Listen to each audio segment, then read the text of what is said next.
Home staging doesn't have to cost a fortune. There are plenty of simple DIY changes you can make to prepare your home for potential buyers while sticking to your budget. Here are some ideas to help you get started. Organize closets. Prepare your closets to show off to potential buyers. Closets are a huge selling point, and the tidier you can make them, the better impression you'll make. Try removing half of everything in each closet to highlight the amount of usable space. Another great way to enhance your closets is to swap out plastic hangers for ones made of wood or metal. Clear the floor space or utilize smart modular shoe storage to show off the possibilities to potential buyers. Remove personal items. One of the most important things to remember when staging your home is to depersonalize. You want potential buyers to imagine themselves living in the space, and that's more difficult to do when distracted by personal photos or hobby-related decor.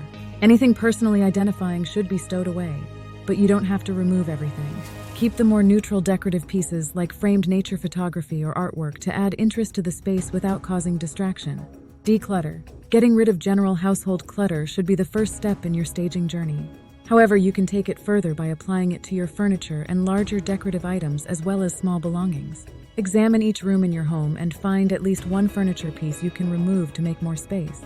Unless you already have an extremely minimalist design style, you should be able to create the illusion of more square footage for free just by moving furniture. These are just a few ways you can DIY your home staging. While working with a professional stager is still an excellent idea for any home seller, these strategies will get you started and save you money.